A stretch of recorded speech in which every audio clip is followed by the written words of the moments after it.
Hello everyone, मैं हूँ हीना और आप देख रहे हैं लीगल परसेप्शन।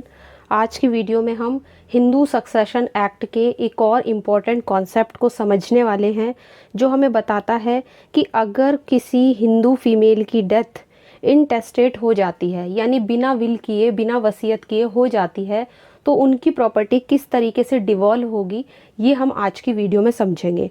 अपनी पिछली वीडियो में हमने समझा था कि अगर किसी हिंदू मेल की डेथ बिना वसीयत किए हो जाती है, इनटेस्टेट हो जाती है, तो उनकी प्रॉपर्टी किस तरीके से डिवॉल्व होगी ये बताया था।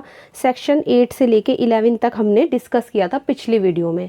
लेकिन आज की वीडियो में जो हम डिस्कस करेंगे वो हम दो सेक्शन को कवर करेंगे, सेक्शन 15 और 16, जो हिंदू सक्सेशन एक्ट में दिया गया है। तो आज की वीडियो में इन दोनों सेक्शंस को अच्छे से समझते हैं, एग्जाम्पल के साथ समझेंगे। तो वीडियो के लास्ट तक बने रहिएगा। बट आगे बढ़ने से पहले आपके लिए एक ज़रूरी इन्फॉर्मेशन।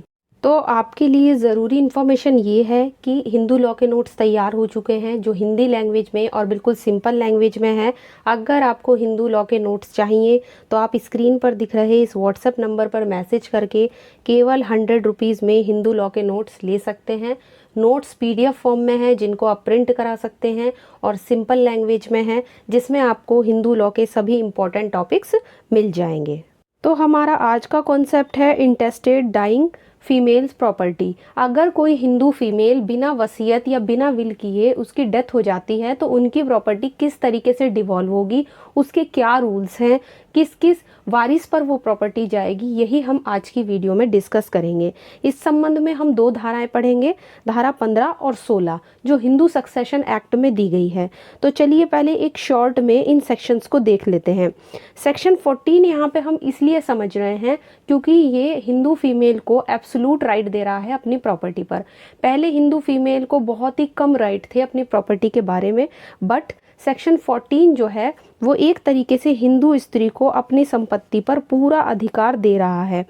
तो ये तो हम अलग सेक्शन, ये जो सेक्शन है ये तो हम अलग नेक्स्ट वीडियो में डिस्कस करेंगे, जो हमें स्त्री धन के बारे में बताता है। स्त्री धन क्या है, इससे संबंध में क्या रूल्स हैं, क्या नियम हैं, ये सब हम नेक्स्ट वीडियो में डिस्कस करेंगे। अभी फ़िलहाल हमने सिर्फ इस सेक्शन को इसलिए जाना है ताकि आपको पता लग जाए कि ये जो सेक्शन है ये हिंदू फीमेल को अपनी प्रॉपर्टी पर संपूर्ण अधिकार यानी एब्सोल्यूट राइट देता है। अब जो हमारा आज का कॉन्सेप्ट है वो है सेक्शन 15 और 16। सेक्शन 15 के अंदर ये बताया गया है कि अगर कोई हिंदू फीमेल इनटेस्टेट मर जाती है, मतलब बिना वसीयत के मर जाती है, तो उसके संबंध में क्या जनरल रूल्स हैं ये बताए गए हैं। और उनका जो संबंध में जो ऑर्डर दिया गया है कि किस ऑर्डर में उनकी प्रॉपर्टी डिवॉल्व होगी, उसका क्या तरीका होगा, इस संबंध में 3 रूल्स दिए गए हैं। ये 3 रूल्स हम इस सेक्शन के अंदर पढ़ेंगे। तो चलिए सबसे पहले डिस्कस करते हैं सेक्शन 15 को। सेक्शन 15 जो है हमारा हिंदू सक्सेशन एक्ट का, ये बोलता है कि अगर कोई हिंदू फीमेल बिना वसीयत किए उसकी डेथ हो जाती है, तो सेक्शन 16 में जो रूल दिए गए हैं, मतलब जो भी नियम दिए गए हैं, उनके अकॉर्डिंग ही उनकी प्रॉपर्टी डिवॉल्व होगी। तो किस किस पर जाएगी प्रॉपर्टी सेक्शन 15 के अकॉर्डिंग?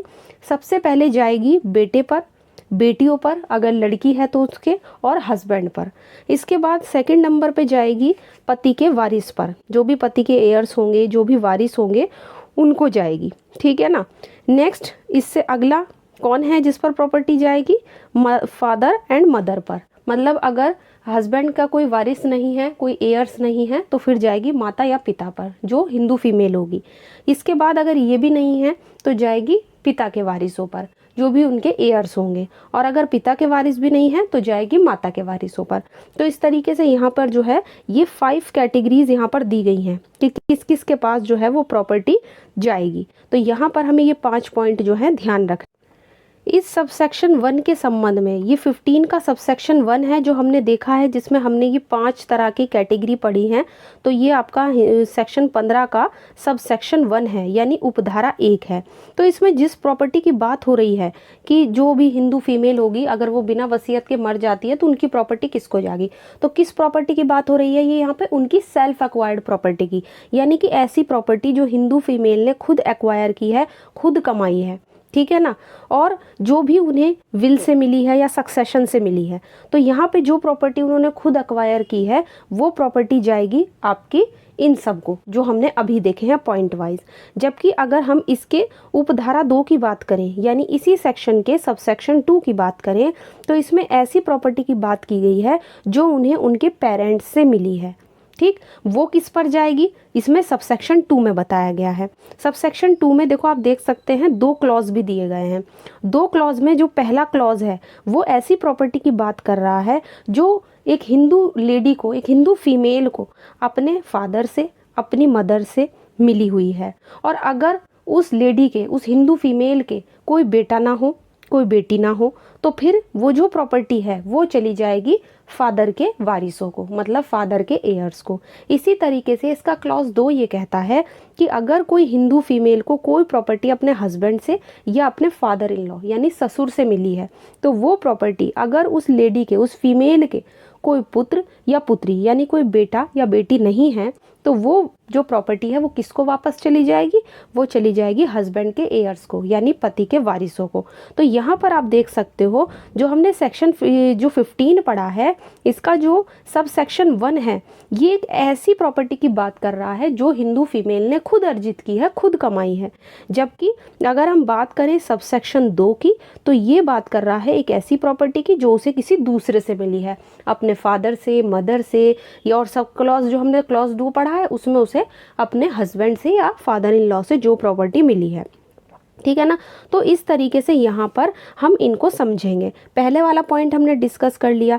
अब अगर इन दोनों को अलग से छोड़ दिया जाए, यानी कि सेक्शन 15 के सब सेक्शन 2 में जो दोनों टाइप की जो प्रॉपर्टी दी गई है उनको छोड़कर ये जो दोनों प्रॉपर्टी की यहाँ पे बात हुई है, एक फादर और मदर से मिली है, दूसरी हस्बैंड और फादर इन लॉ से मिली है, तो अगर हम इन दोनों तरह की प्रॉपर्टी को छोड़ दें, बाकी जो भी प्रॉपर्टी है जो हमने सब सेक्शन 1 में देखी है वो सब उसमें ऐसी प्रॉपर्टी आती है जो वो खुद ही एक्वायर करती है।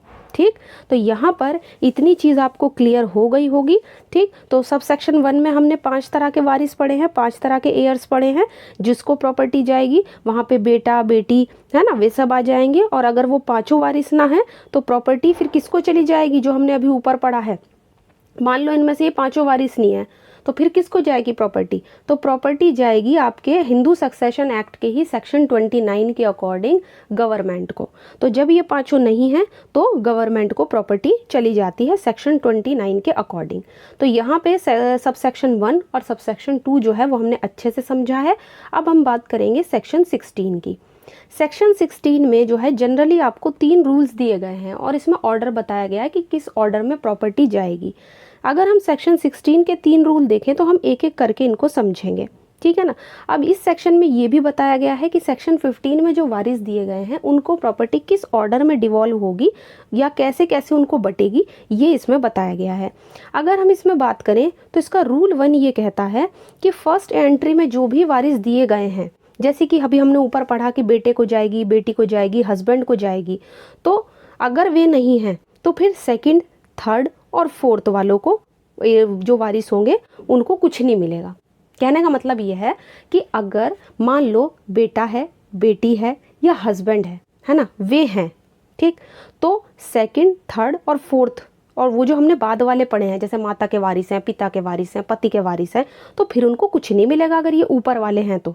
ये कह रहा है फर्स्ट रूल, इसका सिंपली ये कह रहा है, बस इतना ही समझना है। ठीक, अगर एंट्री फर्स्ट में कोई नहीं है ना, एंट्री फर्स्ट में हमने भी क्या पढ़ा कि भाई पहले बेटे को, बेटी को और पति को जाएगा, तो वो एंट्री फर्स्ट के हो गए। फिर एंट्री सेकंड में हमने कुछ और पढ़ा है ना, पति के वारिस हैं उनको जाएगी। फिर हमने पढ़ा फादर और मदर, उनको जाएगी। तो ये एंट्रीज हैं, इनको आप एंट्री बोलेंगे, first entry, second entry, third entry. तो अगर फर्स्ट एंट्री में कोई नहीं है तो सेकंड वालों को देखोगे, ठीक, उनके बाद भी सेकंड में कोई नहीं है तो फिर थर्ड वालों को जाएगी, थर्ड में नहीं है तो फोर्थ में, फोर्थ में नहीं है तो फिफ्थ में। तो इस तरीके से प्रॉपर्टी का बंटवारा होते समय या उसका डिवॉल्व होते समय एक एक एंट्री को देखा जाएगा। यही बात यहाँ पर जो है कही गई है। दूसरी इंपॉर्टेंट बात यह है कि यहाँ पे सन और डॉटर की बात हुई है, जो हमने अभी ऊपर पढ़ा सेक्शन 15 के 1 में। तो वहाँ पे जो सन और डॉटर की बात हुई है, बेटे या बेटी की बात हुई है, तो उसमें नेचुरल एक तो बच्चे आ जाएंगे जो बायोलॉजिकल बच्चे होते हैं, दूसरा लेजिटिमेट, इलेजिटिमेट बच्चे भी आएंगे, चाहे बच्चे धर्मज हो या अधर्मज हो, मतलब बेटा बेटी चाहे धर्मज हो अधर्मज हो। किसी को गोद लिया हुआ है, एडॉप्टेड बच्चा है, तो वो भी उसके अंदर आ जाएगा। ठीक, लेकिन जो सौतेले बच्चे होते हैं जैसे स्टेप चिल्ड्रन, स्टेप चिल्ड्रन उसके अंदर नहीं आएंगे। जो सेक्शन 15 के क्लॉज 1 में जिन सन और डॉटर की बात हुई है उसमें आपके सौतेले को छोड़कर लेजिटिमेट, इलेजिटिमेट, अडॉप्टेड, है ना, नेचुरल, बायोलॉजिकल जो बच्चे होंगे वो सब आ जाएंगे। तो रूल 1 सिर्फ एंट्री की बात कर रहा है कि फर्स्ट एंट्री को देखोगे पहले, फर्स्ट एंट्री नहीं तो फिर सेकंड को देखोगे, सेकंड वाले नहीं तो थर्ड को देखोगे। तो बस इतनी बात की गई है। सेकंड रूल कह रहा है कि अगर इंटेस्टेट का कोई बेटा या अपने ही किसी बच्चे को इंटेस्टेट से पहले मर जाता है जीवित छोड़कर, तो यहाँ पर क्या होगा, फिर ऐसे बेटी या बेटों के जो बच्चे होंगे उनको बराबर में वही शेयर मिलेगा जिसे ऐसा पुत्र या ऐसी पुत्री लेती जो अगर उस टाइम पे जीवित होती। तो सिंपली अगर मैं आपको इस रूल को समझाऊं तो ये प्री डिसीज्ड सन और डॉटर के चिल्ड्रन की बात कर रहा है। मतलब मान लीजिए कोई इंटेस्टेट हिंदू फीमेल है, उसका कोई बेटा या कोई बेटी है और उसकी डेथ ऐसी इंटेस्टेट की डेथ से पहले ही हो गई है, लेकिन उनके बच्चे अभी भी जीवित हैं, है ना। जो लड़का या लड़की की डेथ हुई है उनके बच्चे जीवित हैं, उनकी ब्रांच जीवित है अभी, तो उनको कितना शेयर मिलेगा ये इसमें बताया गया है। ठीक, तो यहाँ पर ये चीज़ ध्यान रखनी है और इसको हम समझेंगे एक एग्जाम्पल से। फॉर एग्जाम्पल, उदाहरण के तौर पर मान लीजिए जो ए है, ए क्या है, एक हिंदू फीमेल है। ठीक, हिंदू फीमेल है और वो बिना वसीयत के इंटेस्टेट उनकी डेथ हो जाती है। अब जब उनकी डेथ होती है तो वो छोड़कर मरती है, एक तो उनके हस्बैंड है, दूसरे उनके सन यानी कि एक बेटा और था जो प्री डिसीज्ड है, मतलब जिसकी पहले डेथ हो चुकी है, एक है डॉटर। तो यहाँ पर ये 4 लोगों को, मतलब 4 लोग हैं एक तरीके से, भले ही इसकी डेथ हो गई। अब जिस बेटे की डेथ हुई है उनके भी 2 बच्चे हैं, S1 और D1, यानी एक लड़का और एक लड़की। तो इस तरीके से यहाँ पर जो हम यहाँ पे देखेंगे कि प्रॉपर्टी के 4 भाग होंगे। कैसे, एक हस्बैंड का, एक सन का, ठीक, एक प्री डिसीज सन का क्योंकि उनकी डेथ हो चुकी है लेकिन उनके बच्चे तो हैं, तो एक हिस्सा ये हो गया और एक हो गया D1 का। तो इस तरीके से यहाँ पर जो प्रॉपर्टी है वो 4 भागों में बटेगी। ठीक, उनका जो लड़का जिसकी डेथ हो चुकी है, जिस लड़के की डेथ हो चुकी है उसके जो बच्चे हैं वो वही शेयर लेंगे जो उनके फादर को मिलता। ठीक, और यहाँ पे मान लो 4 हिस्से हो गए तो 1/4, 1/4, 1/4, 1/4। अब ये जो बच्चे हैं इन्हें अपने फादर का शेयर मिला 1/4, तो इनके बीच में प्रॉपर्टी आधी आधी बट जाएगी। कैसे बटेगी, 1/8 और 1/8। तो इस तरीके से इनमें प्रॉपर्टी जो है आधी आधी बट जाएगी। अब क्योंकि इनको वही शेयर मिला है जो इनके फादर को मिलता अगर इनके फादर जीवित होते। तो बस यही कह रहा है रूल 2, इतना ही हमें इसमें समझना है और कुछ ज़्यादा इसमें नहीं दिया गया है। बात कर लेते हैं रूल 3 की। रूल 3 पहले पढ़ लेते हैं, क्या कह रहा है कि सेक्शन 15 की उपधारा 1 और 2 में जो भी वारिस दिए गए हैं, अब देखो सेक्शन 15 हमने ऊपर पढ़ा भी, उसका जो सबसेक्शन 1 है और जो सबसेक्शन 2 है उसमें दिए गए वारिसों को इंटेस्टेट की प्रॉपर्टी जो है वो उसी क्रम में और उन्हीं नियमों के अकॉर्डिंग मिलेगी अगर प्रॉपर्टी पिता की या माता की या पति की होती और वो व्यक्ति इंटेस्टेट की डेथ के बाद उस प्रॉपर्टी के बारे में वसीयत किए बिना मर गया होता। अब इसको हम सिंपल लैंग्वेज में समझेंगे। अगर रूल 3 की बात करें तो ये रूल 3 आपका सेक्शन 15 के सबसेक्शन 1 और सबसेक्शन 2 से रिलेटेड है। इसमें बताया गया है कि इन दोनों उप सबसेक्शंस में, उपधारा 1 और उपधारा 2 में जिन वारिसों की बात हुई है वो जो वारिस हैं उनको प्रॉपर्टी उसी क्रम में यानी कि उसी ऑर्डर में और उन्हीं नियमों के अकॉर्डिंग डिवॉल्व होगी अगर प्रॉपर्टी पिता की, माता की या हस्बैंड की होती और वो व्यक्ति मतलब इंटेस्टेट की डेथ के बाद तुरंत मर गया होता। यहाँ पे कहने का मतलब ये है कि सेक्शन 15 का सबसेक्शन 1 किसकी बात कर रहा है, बेटे की और हस्बैंड की। तो अगर वे नहीं हैं तो फिर चली जाएगी किसको, पति के वारिसों को। एंट्री 2 में पति के वारिस दिए गए हैं, अभी हमने ऊपर पढ़ा। ठीक, अगर वे भी नहीं हैं तो माता पिता को जाएगी। ठीक, तो यहाँ तक तो सिर्फ हमें इतना समझना है। तो यहाँ पर बात ये हो रही है कि जो आपका 15 का सबसेक्शन 2 है उसमें तो कुछ और ही बात कह रखी है। उसमें तो ये कह रखी है कि अगर किसी हिंदू फीमेल ने, अगर मैं क्लॉज 1 की बात करूं, अपने फादर या मदर से कोई प्रॉपर्टी ली है तो वो प्रॉपर्टी किसको जाएगी, फादर के वारिसों को जाएगी। ठीक, और क्लॉज 2 कह रहा है कि अगर उसने अपने हस्बैंड या फादर इन लॉ से कोई प्रॉपर्टी ली है तो अगर उसके कोई बेटा बेटी नहीं है तो प्रॉपर्टी किसको जाएगी, हस्बैंड के वारिसों को चली जाएगी। अब यहाँ पे ये जो दोनों क्लॉज हैं कि फादर के वारिसों को और हस्बैंड के वारिसों को, ये आप कैसे पता लगाओगे? तो इसको समझने का एक सिंपल फंडा ये है कि लॉ में ये पहले से ही प्रिज्यूम कर लिया जाता है, मतलब लॉ में ये मान लिया जाता है कि अगर किसी हिंदू फीमेल की डेथ इंटेस्टेट हो जाती है और उसने अपनी कोई प्रॉपर्टी अपने फादर या मदर से ली है या अपने हस्बैंड या ससुर से ली है, तो अगर फादर मदर से ली है तो फादर के वारिसों को चली जाएगी, और हस्बैंड ससुर से ली है तो पति के वारिसों को चली जाएगी। तो ये पता लगाएंगे हम इस चीज़ से कि उनकी डेथ, जो फादर हैं और जो हस्बैंड हैं, उनकी डेथ ऐसी इंटेस्टेट हिंदू फीमेल की डेथ के तुरंत बाद हो गई है, और उनकी डेथ के समय यानी कि फादर की या हस्बैंड की डेथ के समय जो भी वारिस जीवित थे उनमें प्रॉपर्टी चली जाएगी। तो पति के वारिस का कैसे पता लगाएंगे या पिता के वारिसों का पता कैसे लगाएंगे?